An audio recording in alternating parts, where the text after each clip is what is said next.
validation, now I validate myself. Building inner strength, putting doubt up on the shelf. No more unnecessary drama, no more wasted time. Climbing higher constantly, making my own climb. Standing on higher ground, where excellence is found. My potential knows no bounds. Raising the bar, breaking ground. My network is my net worth. Choose your company wise. Surround yourself with eagles, not with sheep in disguise. Every interaction is a reflection of my brand. Quality over quantity, that's my personal command. Standing on higher ground, where excellence is found. My potential knows no bounds. Raising the bar, breaking ground. Whoa. I'm not just living, I'm manifesting my vision. Cutting through limitations with surgical precision. My expectations are my compass, my respect is my shield. To mediocrity and chaos, I will never yield.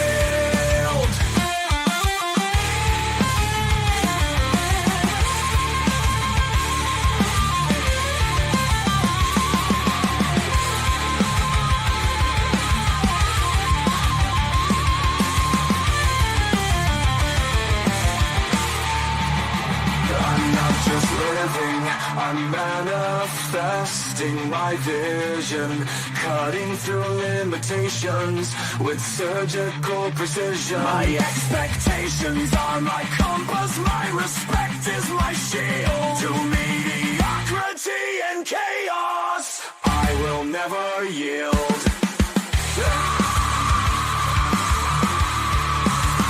Standing on higher ground, where excellence is found. My potential knows no bounds. Raising the bar, breaking ground.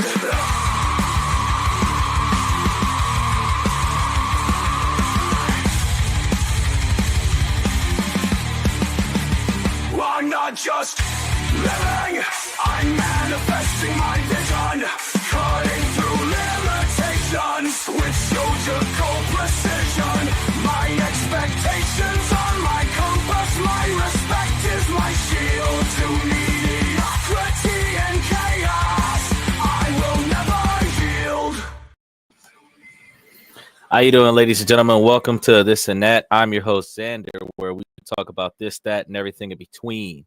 I really appreciate you guys coming here for a very happy Christmas holiday. For those of you who are enjoying the holiday, we got us a pretty simple show today.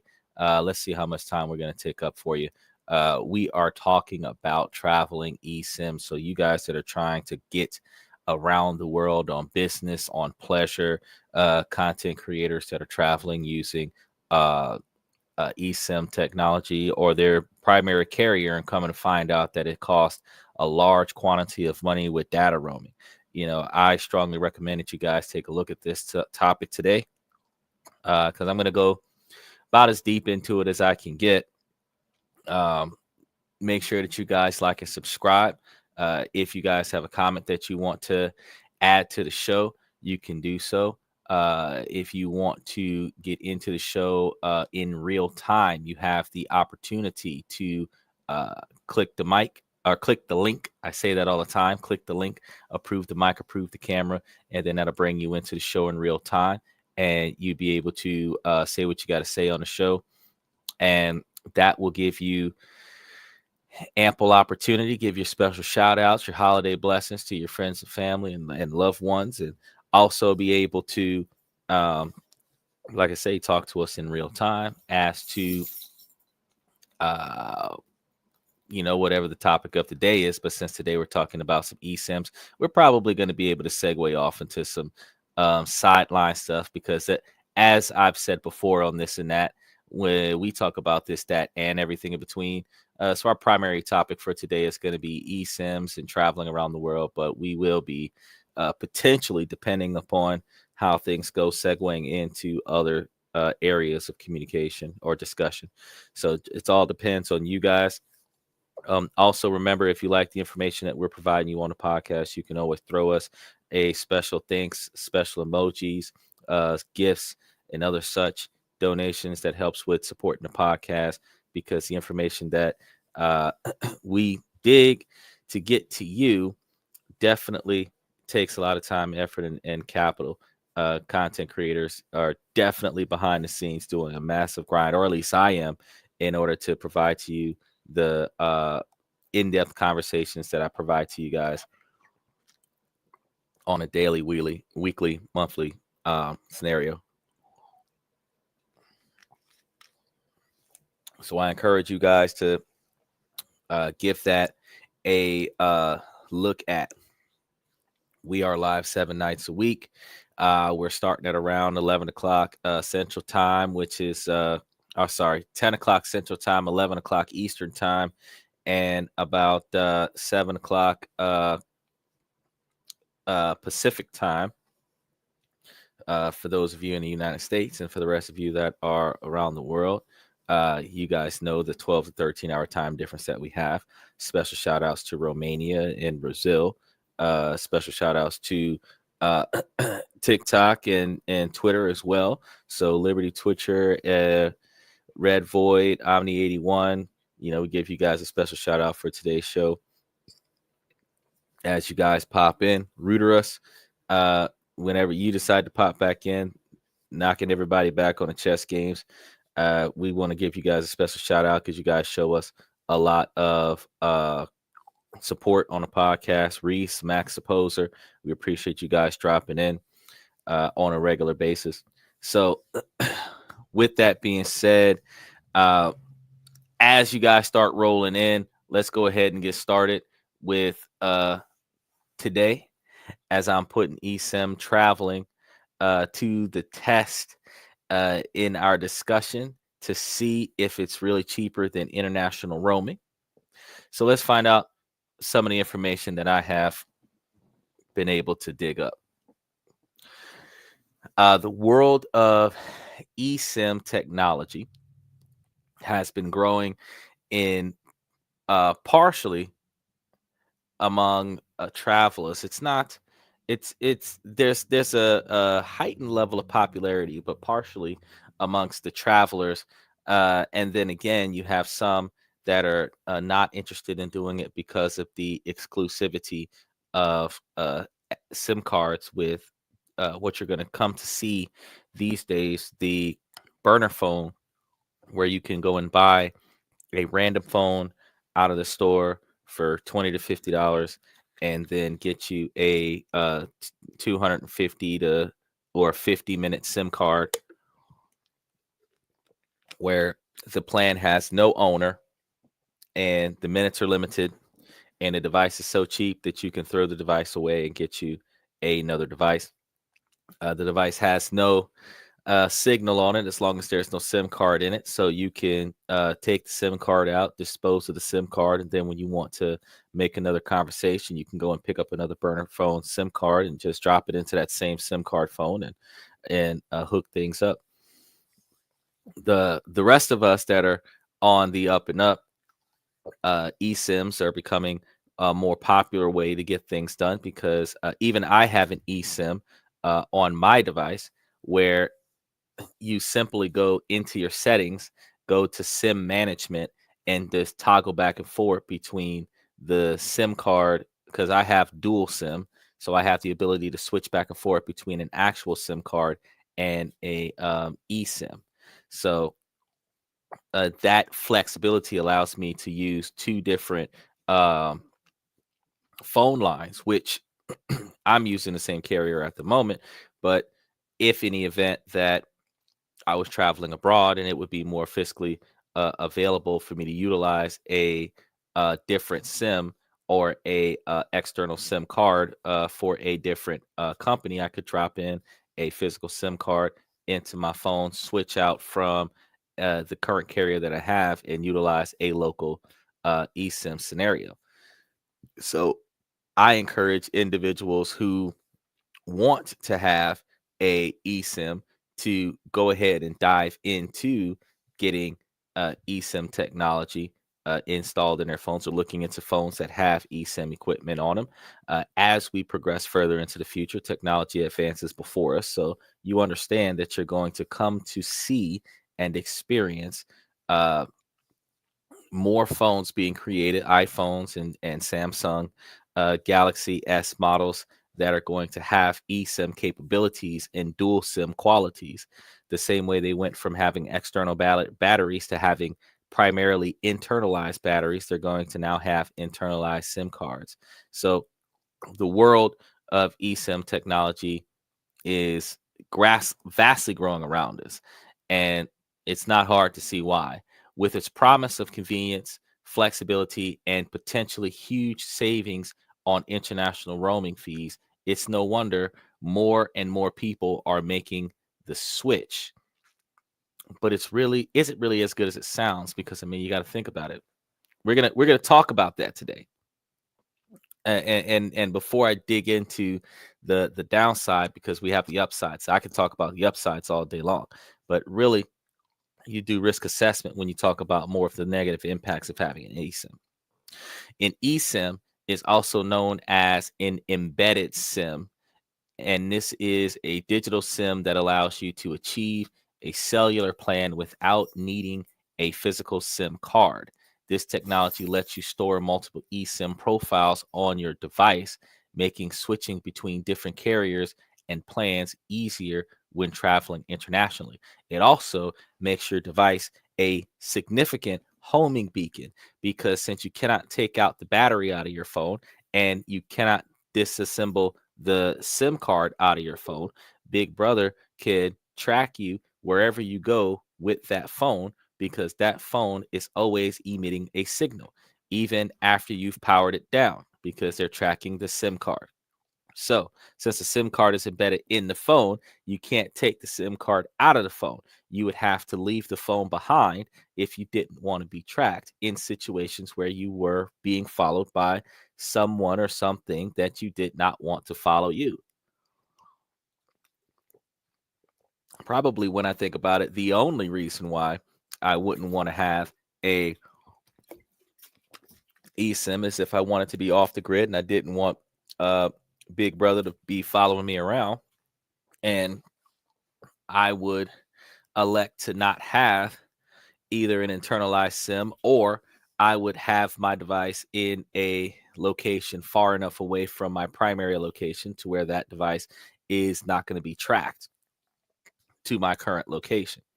Um, but when you're in situations where you don't like being tracked or don't want to be tracked, you're probably not on the up and up some of the time. I can't say more often than not, because more often than not, a lot of us like to just be off the grid because it's just safer that way to be off the grid. You know, if nobody knows where you are, nobody can find you to start trouble, you know, stuff like that.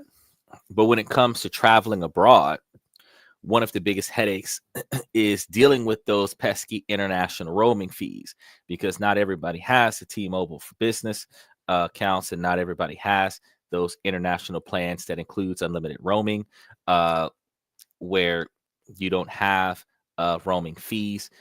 So not all, if you do not have roaming fees, you also have to understand that, well, I'm sorry, if you do not have roaming free plans, then you guys have to deal with as much as 60 to 67 cents to $1 per minute worth of uh, uh, usage on your phone for calling. But there's actually data plans where the data roaming starts spiking in such great magnitudes, where when you come back, your flight to the other side of the country that might have been $2,000 to $4,000 for the flight itself, round trip, would turn out to have a phone bill that was $2,000 to $4,000 for the phone bill for the same trip, because of the data charges for international phone usage. Podcasters that would be trying to continue their podcasting abilities might elect to grab them an international data plan so that they would be able to avoid getting the extreme charges from having their because I take what I got going on right now. I'm using what 350, sometimes as much as 100, not 100, 1,000 gigs is usually, because sometimes I'm running like 500 gigs, close to 500 gigs a month per cell phone, and I'm running 3 cell phone lines plus an unlimited internet device on top of that. So just laptops and cell phones and stuff, just the basics. Uh, you're dealing with almost 100 gigs, or not 100 gigs. You're looking at more than 100 gigs. You're looking at almost 1,000 gigs a month of data being used here in America. Now, if I was to travel abroad, while traveling abroad, I'd be in a scenario where I would be expelling the same quantity of data, potentially in a more broader sense, at a higher price. Where right now it's all inclusive in my data plan, but if I was paying by the gig, or if I was paying by the kilobyte, I'd be spending thousands. I'd have to terminate my scenario, because that's a lot of money to spend in another country. But one of the things you're supposed to do before you start traveling is you're supposed to check all of these nuances. So you're supposed to be able to check your data plan, see if you have phone coverage in the country you're planning on going to. You want to see if there are any roaming charges if you go there. You want to see if your phone plan actually works there. If you have to get a local phone number over there, because that makes a world of difference also. Uh, and you could talk to your carrier and get you a temporary phone number, get you an extra phone line. Because think about how, if you have a carrier like T-Mobile that provides service in the country that you're going to, like say if you were going to Hong Kong, and a eSIM can cost you as much as $30 for a one SIM card, regardless of how much data is available on that SIM card. But if you have the ability to add a phone line for your commercial business plan, if you're a business person like I am, and then by doing that, you only pay like an extra uh, $10 or $35 for the whole phone line, and that phone line be a Hong Kong phone line. Now, that means that you have unlimited data, you have unlimited calling, unlimited texting, and if you're flying back and forth from this country, you can just pay that $35 a month, and or $10 a month, whatever, and that phone line would benefit you while you're in that other country. Now, for those of you who have a personal plan, or for those of you who are trying to squeeze out as much service as you can on your $70 a month plan or your $30 a month plan, you decide to fly to another country, you're not going to get very far. So you're going to have to grab yourselves an eSIM. So while you're trying to enjoy your vacation, but you're constantly worried about racking up on huge phone bills or getting slapped with a surprise charges, um, to make matters worse, you don't want to have to really confuse yourself with how to configure uh, the phone to make sure that you're not going to get overcharged. And trying to calculate how much you're going to get charged is also a very daunting experience. So, are you getting a good deal, or are you getting ripped off? I can tell you I've lost a count of how many times I've heard from friends and family members complaining about coming back from a trip to find a phone bill that's more expensive than their entire vacation. It's frustrating. I know. It's very stressful. And it's just plain annoying. And that's exactly why eSIM technology is so appealing.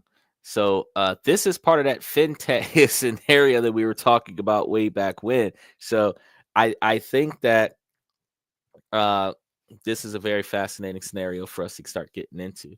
The promise of being able to ditch those roaming fees and stay connected without breaking the bank is a tempting one. But before we dive into the costs, let's talk about the challenges of navigating eSIM pricing landscapes. Because and one of the reasons why I started looking into eSIMs in the first place was because back in the day I was looking into sat phones when they had the sat phone SIM cards. Then I was looking at the cell phones that had sat phone capabilities. iPhone makes some cell phones that have sat phone capabilities. Android is starting to make, Samsung is starting to make sat phone style cell phones. And the reason why I wanted to have a sat phone is largely because of the connectivity. Two reasons. One, because in order for them to tap my call, since I'm utilizing a sat phone, is that they would have to get a federal warrant, because that's a homeland security problem in order for them to wiretap a satellite in order to listen to my phone call. Two, the other reason why I wanted to get a sat phone is because as long as you're in line with a satellite, a cellular satellite, you have cellular service, even when there isn't any cellular service from any of the networks.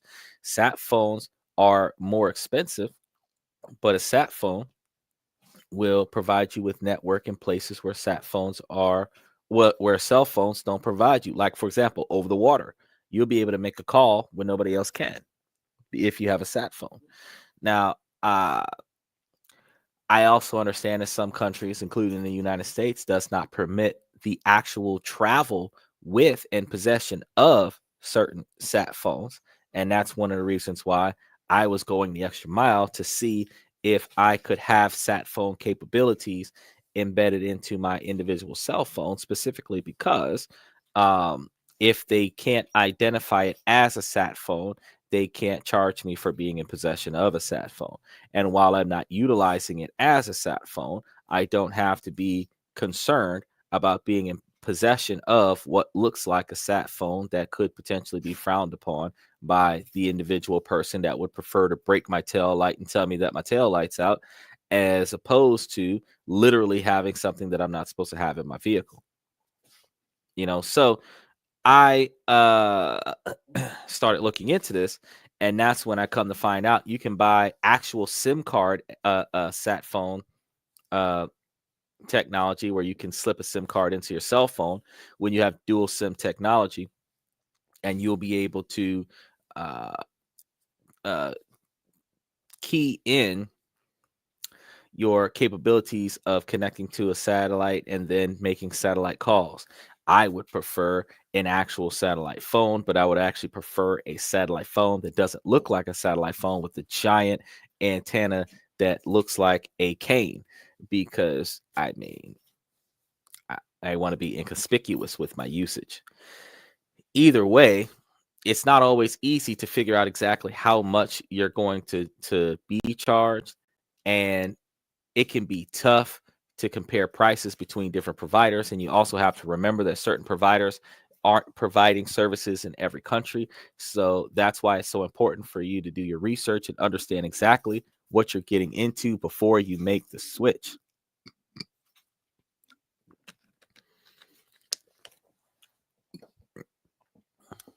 Woo. So one of the first things that you have to understand is that there's no need to carry or swap physical SIM cards. So you don't have to worry about your SIM card getting damaged. You don't have to worry about your SIM card coming up missing, somebody stealing it, because your SIM is going to be already in your phone. And as I explained to you earlier, you can activate your eSIM from your device's settings by simply going into connections, going down to SIM management or SIM manager, and then just clicking which SIM card you want to make the default SIM. And that will give you the ability to switch back and forth between SIM cards. Each different cell phone model that has eSIM capabilities tells you how many eSIM numbers or eSIM lines you can attach to that phone without having to overwrite a previous eSIM line. With that, benefit, you have the capabilities of having multiple SIM lines for where you could potentially have service from multiple carriers, if you are able to afford paying for multiple carriers at the same time. And this will give you the ability to stay connected no matter where you go in the country, or wherever you go in the world, as a matter of fact. eSIM plans are often cheaper than traditional international roaming fees. And if you're getting a local plan coverage for the area where you're going, a lot of the times you primarily only need data plans as opposed to full on calling plans, because when you are in another country, you're usually on vacation.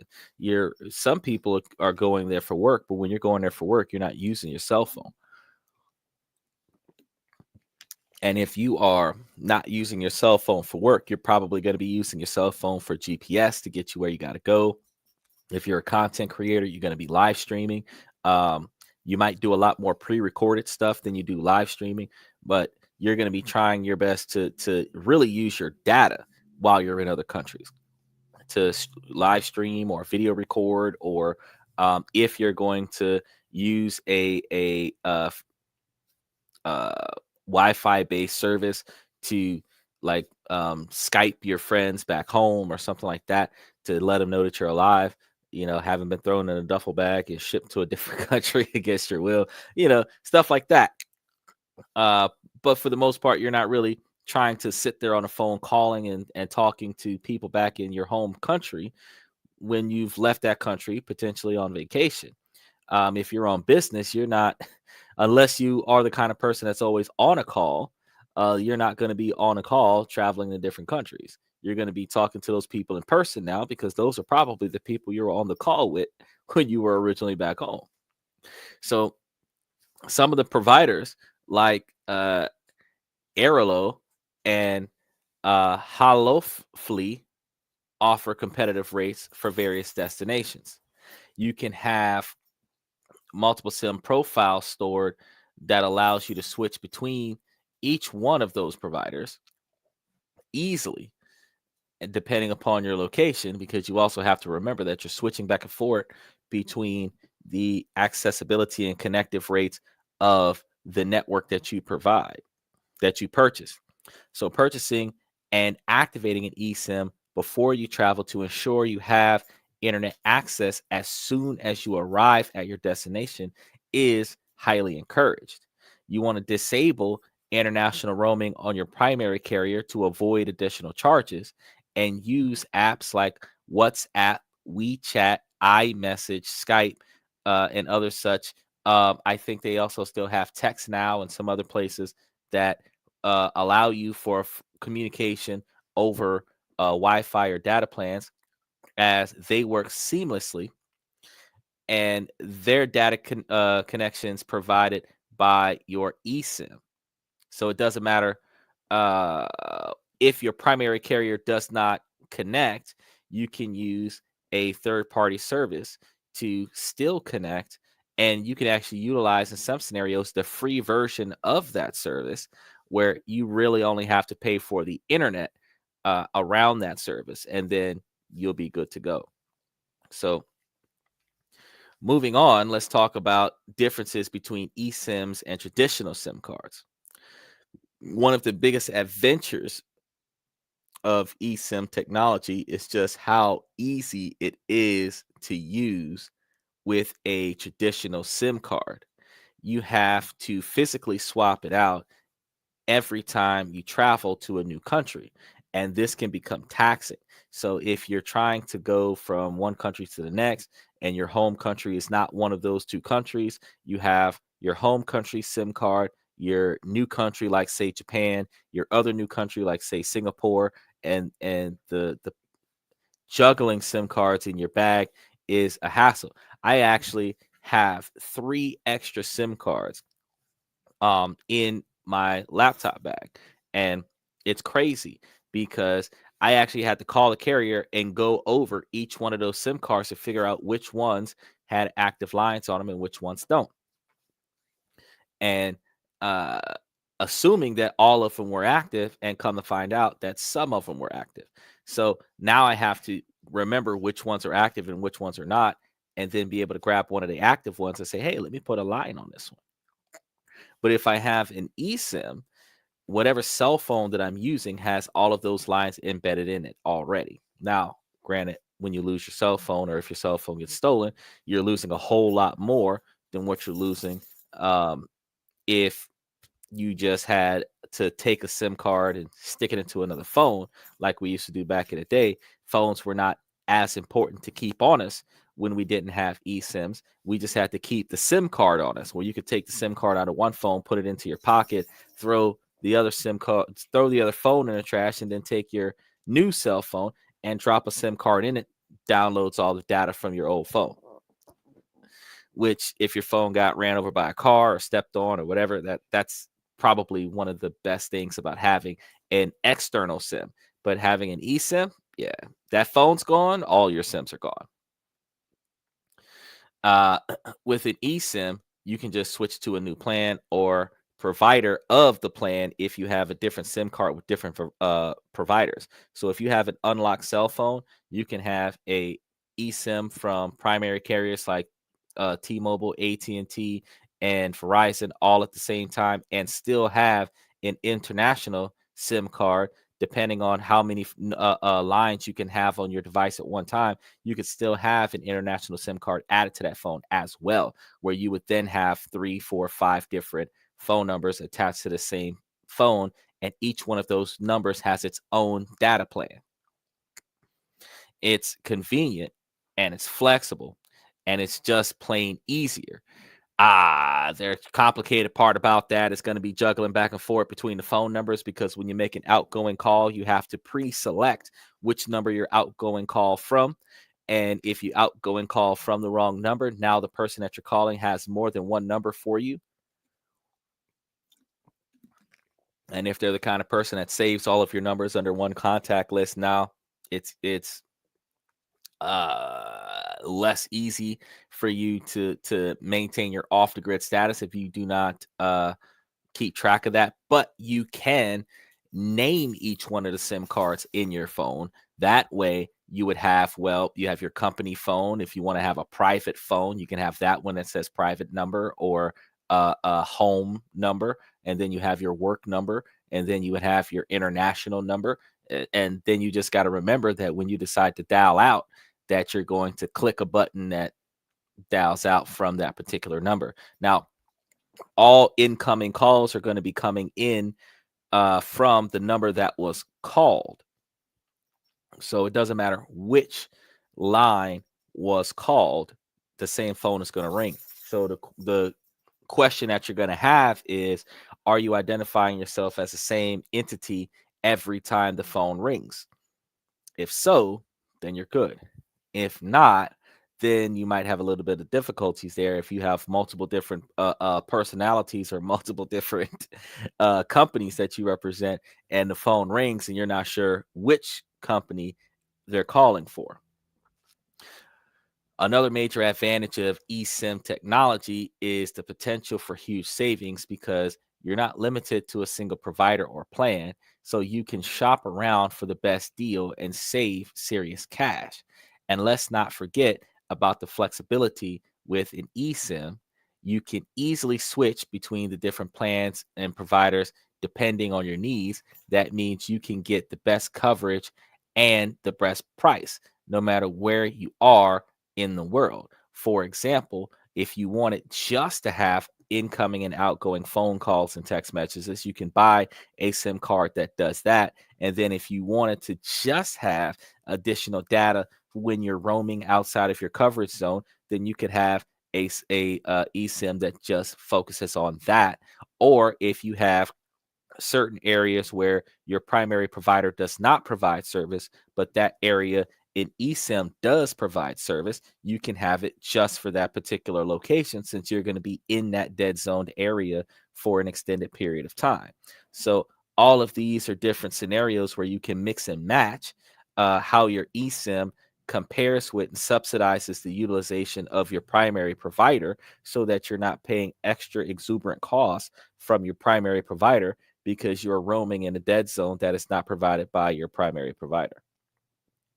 So as I mentioned to you guys before, when I talked about Airalo, when they offer eSIMs for over 200 destinations with flexible pricing and data options, users recommend activating the eSIM before departure for that immediate connectivity. And I mentioned their competitor, Holafly, which provides unlimited data plans and allows users to keep their physical SIM for receiving calls, which ensures seamless communication while traveling. That's going to be a really good one. E-travel SIMs, they focus on affordable unlimited data plans tailored for traveling, emphasizing ease of use and reliability.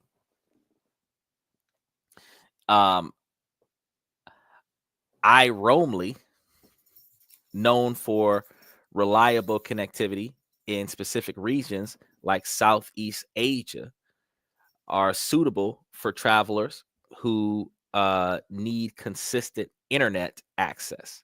Now, that's something that you really want to pay attention to.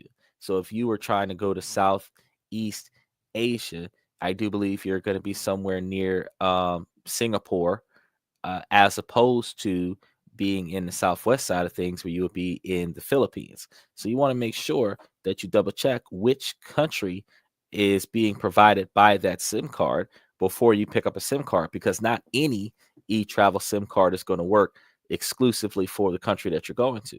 So these are the things that you have to plan before you travel. And for your benefit, we will be including after the show, in this show, and in all of the shorts that come out after this show,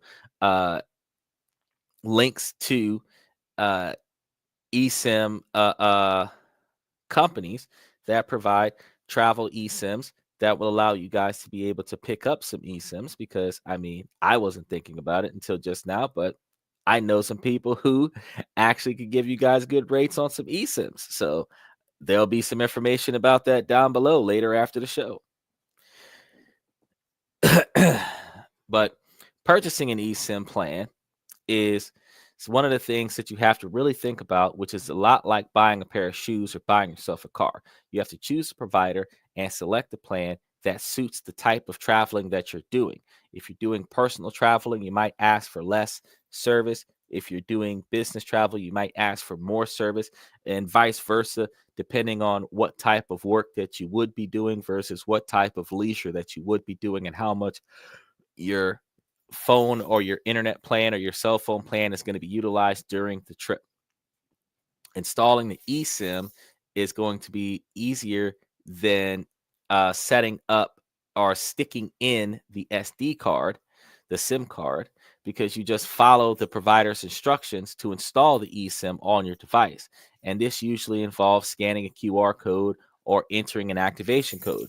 Activating the plan gives you the ability through your cell phone settings to go to your mobile data and then select your eSIM of choice. And before traveling, or immediately upon arrival, before you even get out of the airport, or before you even get off the plane, in some situations, you are able to switch your SIM card from the SIM card that you was using when you were in your home country to the SIM card that you're using now. But what about that cost? That's always been a question. Well, that's what we're really here to talk about today. Is eSIM technology really cheaper than traditional international roaming? To find out, I've crunched the numbers and compared the cost using eSIMs versus traditional roaming fees in a variety of different scenarios. And just the results, some of these results are definitely going to surprise you. For example, let's say you're traveling to Europe for a week and you want to stay connected with a decent amount of data. If you were to use traditional roaming fees, you could be looking at a bill of over $100, which my phone bill is like $350 and I'm sitting here in front of a laptop. But having an extra $100 added onto your phone bill, if your phone bill is normally $30 a month, you might be like, whoa, that's too much money on just roaming charges. That's in addition to your basic plan. So if your plan was already a $70 a month plan, or like if my plan is a $350 a month plan, it'd now be an extra $100 a month for that month that I had those roaming charges. But with an eSIM, you could get the same amount of data for less than half the cost, because most of the time you can buy yourself an unlimited data plan for like $50, and an unlimited data plan for $50 would be half of the cost. You'd be able to buy that for 2 months for the cost of $100 worth of roaming. And it's not just Europe. I've seen similar savings in countries all around the world. And of course, there are some scenarios where traditional roaming fees might actually be cheaper. For example, if you're traveling only for a short period of time, or you don't need a lot of data, it might not be worth making a switch. But for most people, the savings are going to be significant. So what's the verdict? Is eSIM technology really cheaper than traditional international roaming? In most cases, the answer is a resounding yes. With its convenience, flexibility, and serious cost savings, it's no wonder more and more people are making that switch. So with eSIMs while eSIMs are highly convenient, some travelers may still prefer the traditional SIM card in certain regions where local networks are more reliable or cost efficient, or your drop phone is more effective. And it's advisable to research options based on your travel destination and duration of stay. Utilizing an eSIM for international travel can enhance your connectivity experience by providing flexibility, cost savings, and ease of use. So uh, I appreciate you guys coming to the show for today. And I want to throw out a special shout out one more time for those boys and girls that are watching us off of Twitch. So Liberty Twitcher, Red Void, uh, Omni81, AJ, we appreciate you guys for coming to see us. Mr. Pibbs, we appreciate you guys for watching us on the show. And if you have any experiences with eSIMs versus roaming data, I'd like to hear about it. Give us a story in the comments below. I actually had a person that came and talked to me about how he went out of the country.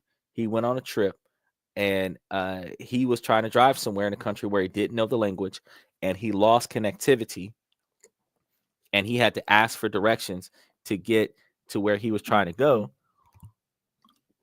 And as soon as he got us to where he was trying to go, or as soon as he got himself to where he was trying to go, that's when his internet came back up. So for about 2 to 4 hours, he was lost with no internet service, and he was using a GPS that did not have pre-downloaded data as to where he was going to go. One thing I'm going to tell you right now, if you're going to be traveling with a cell phone as a map, because back when we were young, we had actual maps. Most of us have cell phones, and we use Google Maps to get us where we need to go. With Google Maps, it is a smarter decision that while you are in an internet location, that you download all of the Google Maps related to all of the destinations and locations that you think that you want to go to. Then, and yeah, that's going to take up a lot of data space on your cell phone. So if you don't have a 1 terabyte or 2 terabyte cell phone, go get one. It's worth it. But you download all of the locations that you want to get to. So from the airport to the hotel, from the hotel to some of the nearest restaurants, and that will have you map out enough areas of the country that you're going to the magnitude where you have the opportunity to use offline mode, which allows you to get to your destination without relying on internet. This way you won't have to be stuck in any specific location asking a bunch of strangers, do you speak my language, so that you can get them to help you get to the location that you're trying to get to. So also, if you guys want to check out more travel tips and tricks, be sure to check out some of our videos, as we got plenty more coming up for you guys to really enjoy. And when it comes down to traveling, what's one of the things that we're going to be doing in the podcast, because we did say earlier this year that as the podcast starts becoming more and more successful, we're going to start going to different places in the United States and then start traveling some of the countries that have shown us the most love and the most popularity. So we want to really get around and see what's going on in a lot of these other countries. And since there's a lot of countries to go to, I could see myself, while the podcast is in a more successful standpoint, going to a different country every month, or at least going to a different country 4 times a year, to try to touch base on. I do believe we have right now like a top 20 list, which means that we could cover all of our favorite countries, or all of the countries that favor us inside of the first 5 or 10 years of travel. So I strongly encourage that if you guys want to keep following any information we have about travel, you guys make sure that you touch base with us, drop us some information in the comments section, and always remember to come back, because we're live 7 days a week for at about 10 o'clock Central Time, 11 o'clock Eastern Time, 7 o'clock Pacific Time. And we will provide you guys with different topics about different things, different days out of the week. And it's a good idea for you guys to come and take a look at it. With that being said, that is all I have for you guys for today. So ladies, as long as the situation doesn't make sense, I'm going to keep asking y'all to please make it make sense. And fellas, I really appreciate you guys coming to the podcast, because you guys make us who we are, and your support is always greatly appreciated. Always remember that you guys can throw us a special like, special emoji, special gifts, and any forms of donations to the podcast. It helps us with becoming more successful and maintaining better quality service, because we're still trying to get that T-Mobile fiber to crush you guys of a very, very high speed internet scenario. But until we get there, we're always looking for a little extra assistance here and there to get us up there. So remember to throw some love throughout the podcast, and we'll be able to put you guys out there, because just like Reese, who showed us some love one day, and Max the Poser, who came in there and gave us a lot of love another day, we want to appreciate you guys for giving us the opportunity to be even more successful through your aid, because not even a self-made man is self-made. A self-made man just relies on himself to take advantage of all of those opportunities instead of waiting on a handout from somebody else. So again, I appreciate you guys coming to the show tonight. Thank you guys for coming to This and That.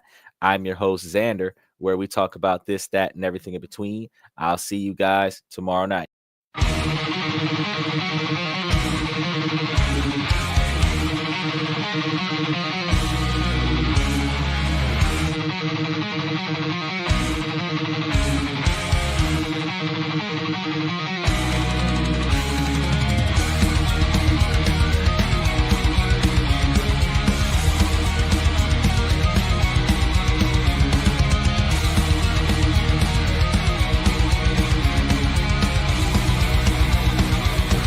Higher ground!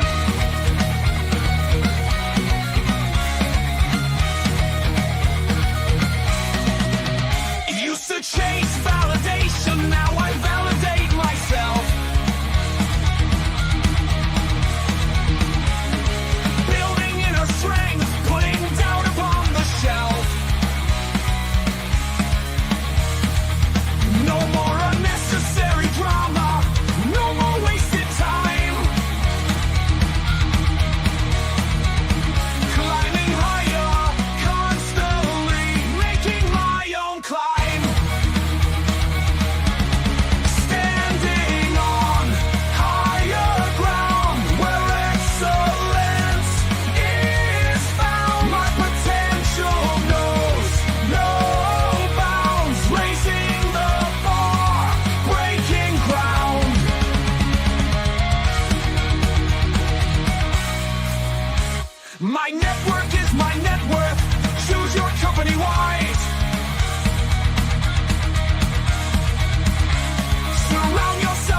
That's my personal command. I'm not mounted on higher ground where excellence is found. My potential knows no bounds, raising the bar, breaking ground.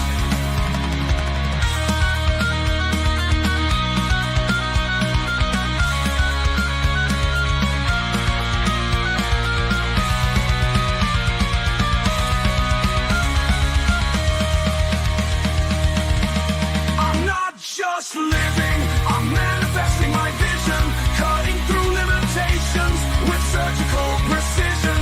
My expectations are my compass, my respect is my shield to mediocrity and chaos. I will never